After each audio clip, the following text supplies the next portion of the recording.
Welcome to our Curious Amalgam, the weekly podcast brought to you by the Antitrust Law Section of the American Bar Association.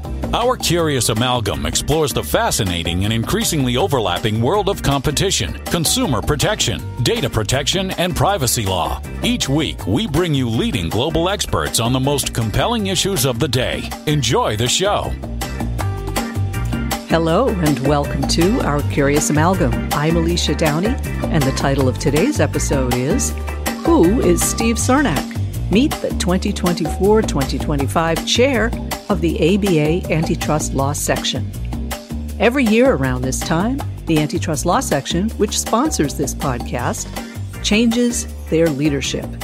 And this year, we have a pleasure of introducing our listeners to the man who will take over control of the entire section.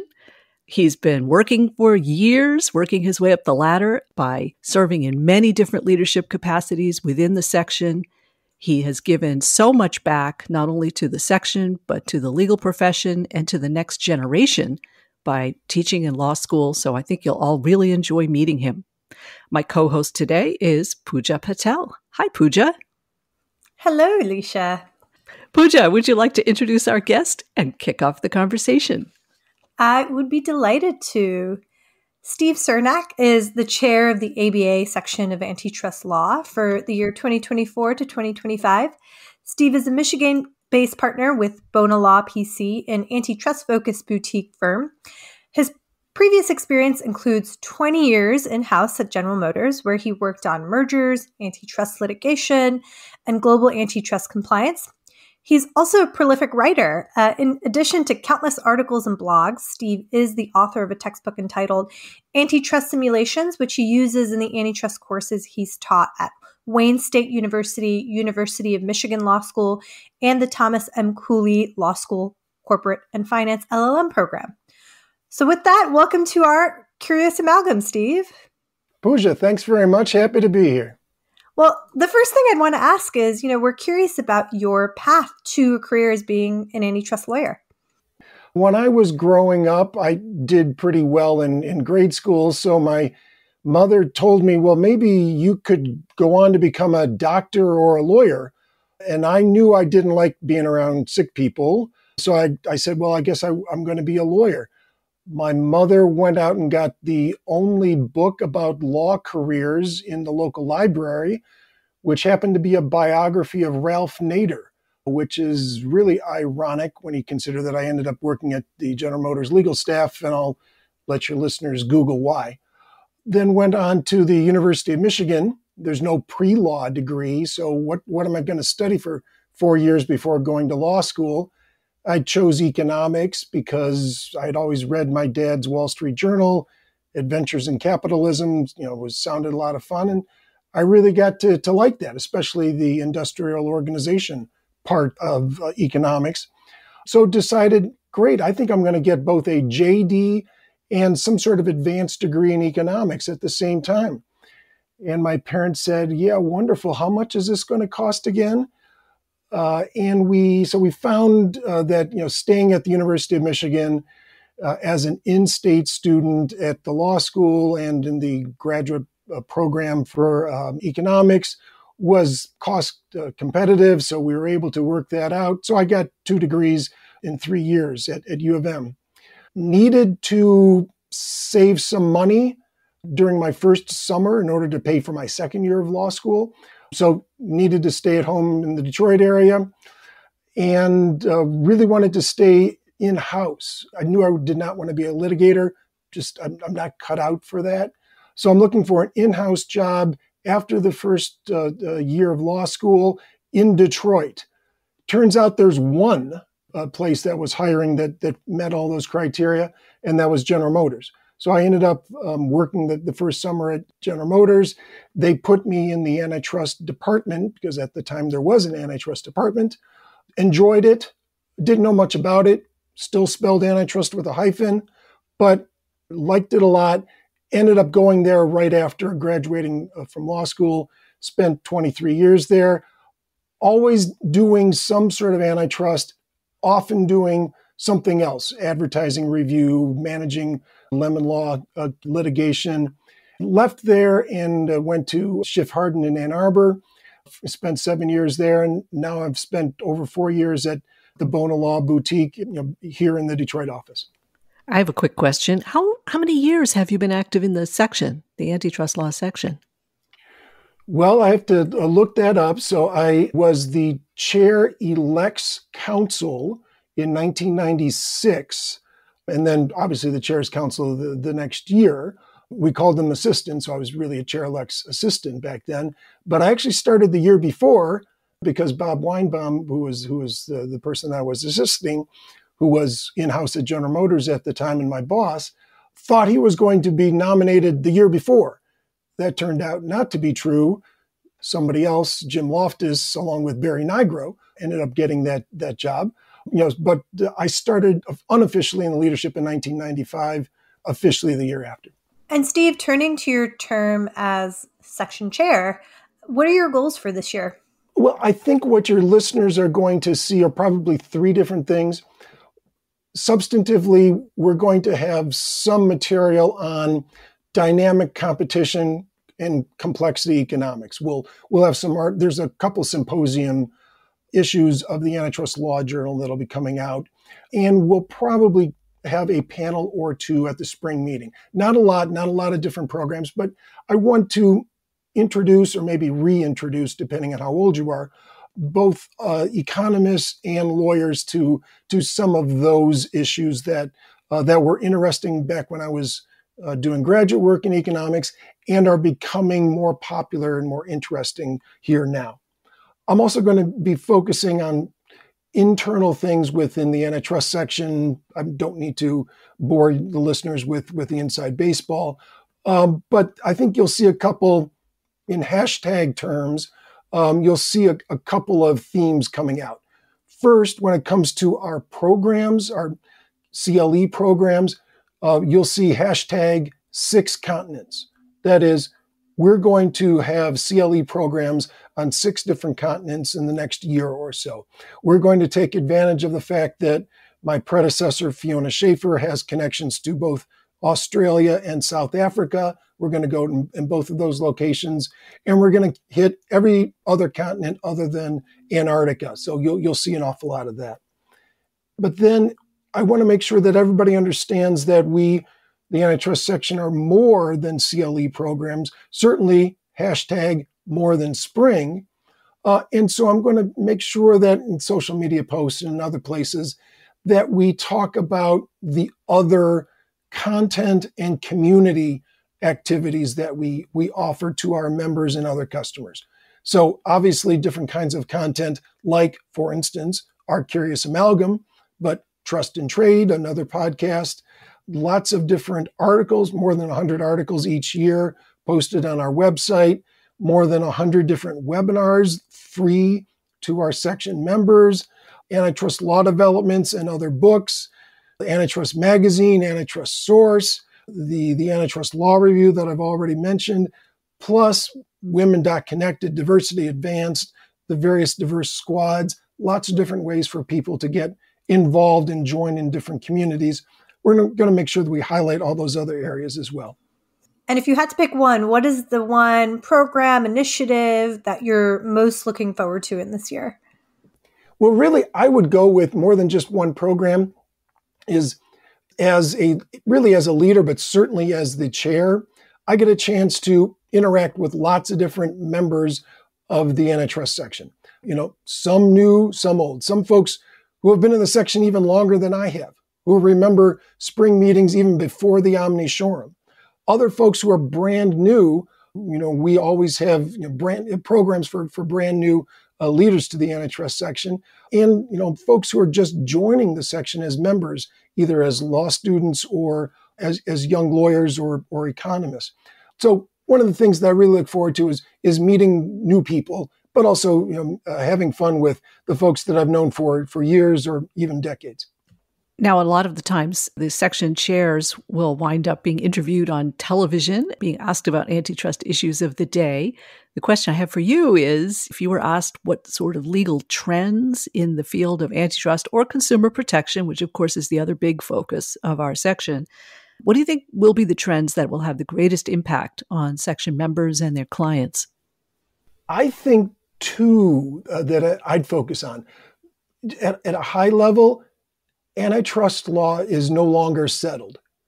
For a long time, we sort of knew what the law was. We argued around the edges, but there was, I would say, a broad agreement as to how to approach antitrust law.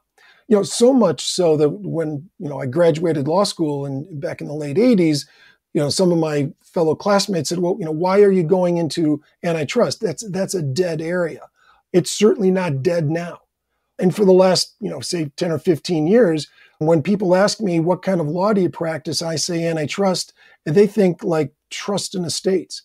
Well, no more, because we've got antitrust in the popular press, the mass media, all the time. That's great in order to explain what it is that we're doing. But when you try to provide some advice, it's not as clear, the directions that antitrust is going. We know that there will be more enforcement, but we're not exactly sure how that's going to play out. And in particular, I would point to what we here in the United States call monopolization law. In Europe and elsewhere, you might call abuse of dominance. Again, for a long time, we had an understanding that, we wanted antitrust law only to step in when it knew that it would improve the conditions of the market. And we didn't think that there were many monopolization, Shearman Act Section 2 cases where the antitrust law, it would be appropriate for antitrust law to step in.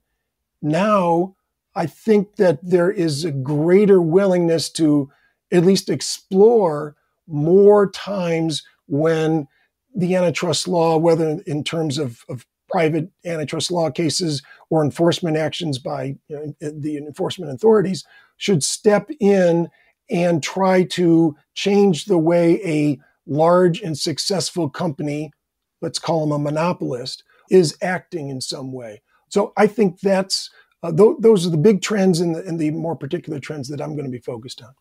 Steve, what do you think is the best thing about the section? And then on the flip side, what's something that you hope to change or improve in your term as section chair? I think that the best thing about the antitrust section is the community. We do strive to be a big tent. We do strive to be the place where antitrust and consumer protection and data privacy professionals can all call home.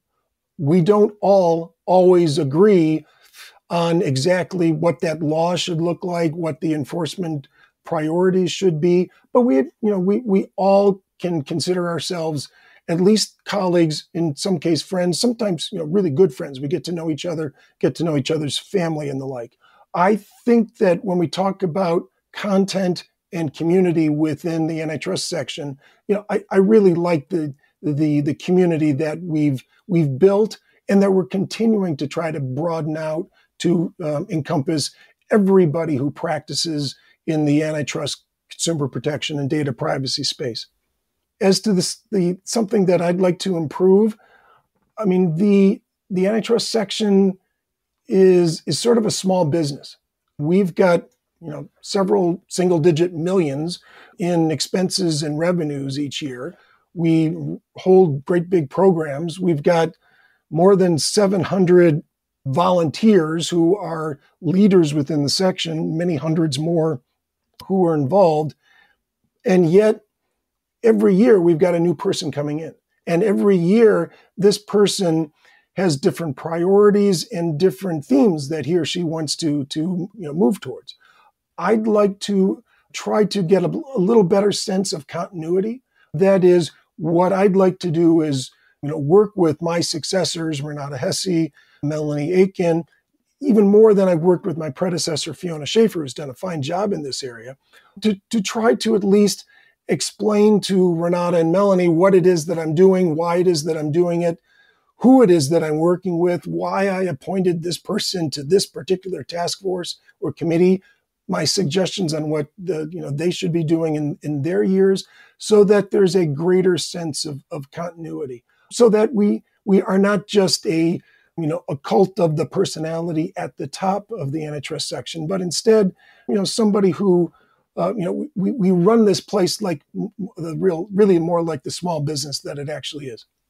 Now, of all of the things that you've been active in over the past several decades, the section work, being an in-house lawyer, being a private practitioner, the teaching, how in the world do you find the time for it all? And you have a family too.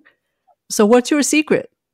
Now that I'm officially an empty nester with our youngest graduating and moving out of state, I've got all kinds of time. So I'm sure I'm going to be peppering you and Puja with even more emails. No, I do think that I try to be as efficient as possible. One thing that I learned from a prior section chair, who will go unnamed, but who's currently the general counsel of Coca-Cola, is that, it's nice to start early in the morning.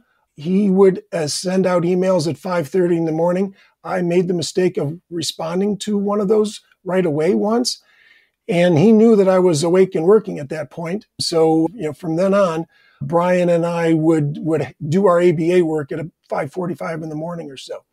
I'm not asking you or anybody else to get up that early, but I do tend to work longer days.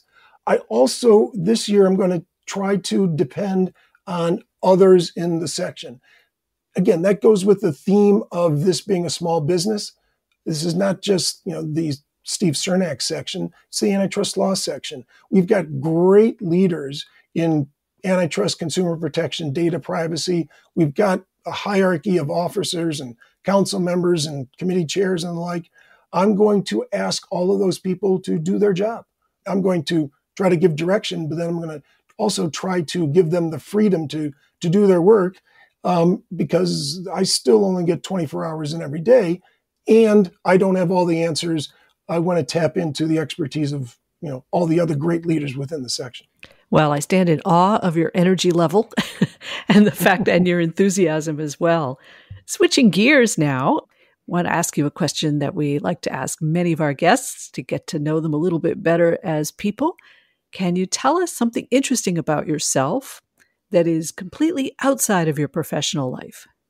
Okay, so because this is the second time I've been a guest on the show, I anticipated this question coming up, and I went back and made sure that I'm not going to give the same answer that I gave last time, but I'm going to sort of build on the answer that I gave last time. Okay, so you at least you have two interesting things then to tell us about. This will be the second one. I might only have two things, but you're correct that technically it's at least two interesting things.